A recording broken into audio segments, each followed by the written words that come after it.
检察官一野最近犯罪系数上升得很快，马上就要超过正常数值，成为潜在犯了。心理医生建议他找亲近之人谈谈，如果没有特殊情况的话，像他这个年纪，父亲应该是很好的倾诉对象。一野苦笑一声，有特殊情况。全攻手事件发生之后，一野将之后发生的事报告给了局长。当时阿朱距真岛不足8米，犯罪行为就发生在他眼前，但支配者却没能正常启动。局长认为这是阿朱惊慌失措导致的操作失误，也努力证明阿朱作为警察的素质和能力过人，这一点已经由西比拉系统的适配性诊断证明了。但那份质疑西比拉系统的报告也是由他们提出的。如今安定繁荣的社会都是由西比拉系统带来的，正因如此，西比拉系统必须完美，而且绝对不可以犯错。但如果系统真的是完美无缺的，那它的运作就不应该由人类插手。但是公安局里还有刑侦科、检察官和执行官存在，手握西比拉的眼睛，支配者的枪柄，因为再怎么以其万全的系统，也需要相应的安全预案以备不时。突发事件时的灵活应对，功能缺失时的应急措施，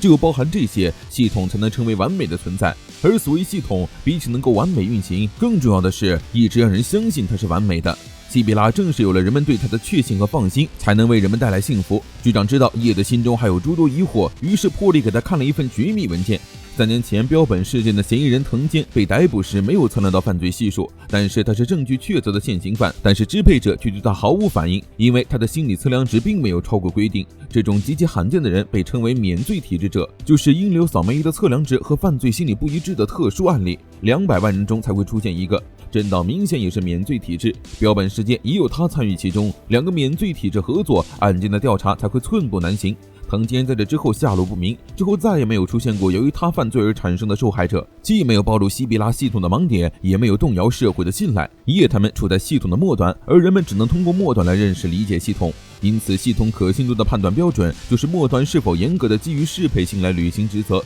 如果连他们都怀疑支配者，就会引发全体市民对这个社会秩序的怀疑。说了这么一大堆，还有什么不明白的？局长下令逮捕真岛，但又不能杀了他，只要将他带到总部，他就能和藤间一样，再也不会危害社会。参加完有趣的葬礼之后，阿朱去看望了深野，他很快就放跑了真岛。深野知道不是他的责任，问题出在支配者身上。现在正在和上头交涉进行调查。真岛这么久从未露出过马脚，这次主动现身，绝对有什么诡计。阿朱并没有因为好的死而消沉，他们都知道必须要尽快抓住真岛，而且阿朱还有一点很开心，真岛是真实存在的，这下再没有人怀疑深野了。目前为止，只有阿朱清晰地见过真岛的脸。为了再现真岛的样子，阿朱申请人像组合，直接从脑部中提取记忆中的视觉信息，并将其转化为图像。深野不同意，这可是强制性的记忆重复，偏偏还是亲眼目睹好友被杀的记忆。就算是他心理测量值也会受到负面影响，就算反对也没用，阿朱坚持要这么做。局长下令这件事不能公开调查，在专业小组的结果出来之前，一切都是保密的。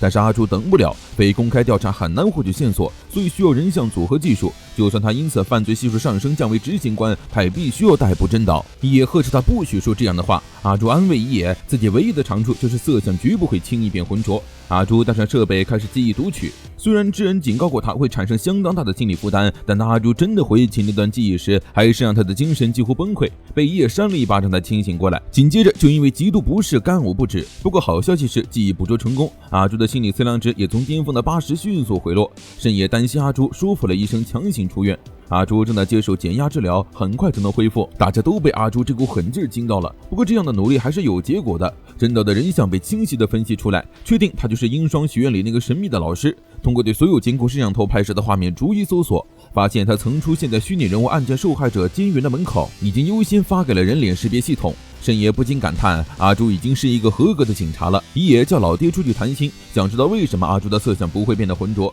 阿朱似乎永远不担心自己的犯罪系数，他整体上认可所有的事物，原谅认同并接受这个世界，不讨厌铤而走险，但也不随波逐流。他坚信警察这个职业的意义与价值，毫不怀疑。老爹曾经也像阿朱一样相信正义，突然有一天被配了一把会说话的枪，还被命令以后要听支配者的指挥对别人开枪。他很生气，这种做法不是他所相信的警察的工作，而这种想法越多，他的色相就越浑浊。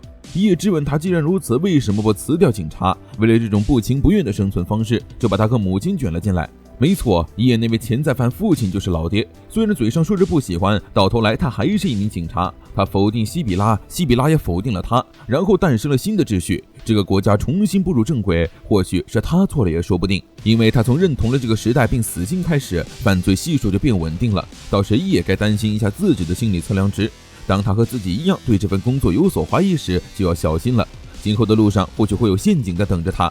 一个戴头盔的男人走入药店，要求医生把纸上的药开给他，医生拒绝了，因为这种属于中枢神经的药，需要授权机构的处方和人体成分分析数据。没想到男人听完之后，直接掏出剪刀扎进了医生嘴里，护士吓得射摄像头大喊求救，但却并没有任何人理会。不久之后，公安封锁现场，支配者一到手，阿朱就忍不住想起之前的事，被慎也拍了一巴掌，让他先集中精力解决眼前的案子。案件本身很明了，有人堂而皇之的进入大门，杀死医生后抢走药物后，大摇大摆的离开了。监控拍下了完整的案发经过，但奇怪的是，安保机器人却并没有报警，而且犯人的心理测量值从一开始就是清澈的正常值。也认为问题出在犯人所佩戴的头盔上，应该有什么装置骗过的音流扫描功能。老爹不太相信仅凭一个头盔就能伪造心理测量值，要说切断音流扫描还有可能，但如果只是这样的话，根本无法突破安保系统。如果有无法扫描的人通过，警报会立刻响起。问题在于，扫描仪检测出了入侵者的心理测量值，并且做出了对方是善良市民的判定。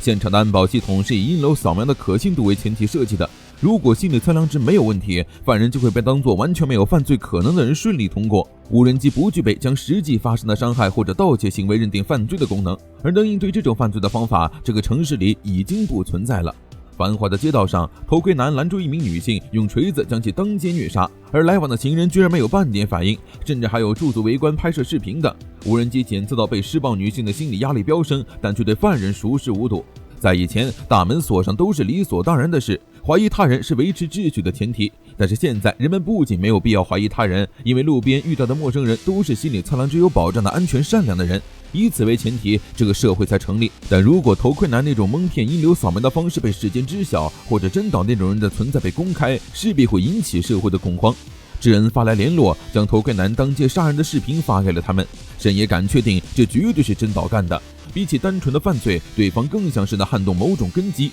而在看完演示视频之后，更多人戴着头盔开始实施真岛的计划。他策划的一场好戏即将开场。公安赶到事发现场，谁能想到当今社会居然还有人在当街被杀？周围的人完全不知道发生了什么，结果到最后都没有人报警，全靠区域压力警报才发现了异常。而对此坐视不管的不只是人，命案就发生在心理测量仪扫描的监控下。犯人的心理测量值被实时记录，竟然仍旧是正常值。随时伪造心理测量值，仅依靠一台头盔不可能做到。这是慎也发现了异常，犯人的心理测量值和区域压力变化在以相似的曲线整体推移，对方是以和周围人完全一样的精神状态在行动。头盔把戏解释起来很简单，在半径30米范围内，只要有一人的心理测量值平稳，头盔里的人在做什么都不会被注意。很快，高速路上又发生了一起运钞车被抢事件，犯人同样戴着头盔，也带着秀星和弥生前去调查运钞车案，剩下的继续处理杀人案。阿朱很疑惑，犯人为什么要犯罪呢？慎也刚想说阿朱的问题是个废话，却突然茅塞顿开。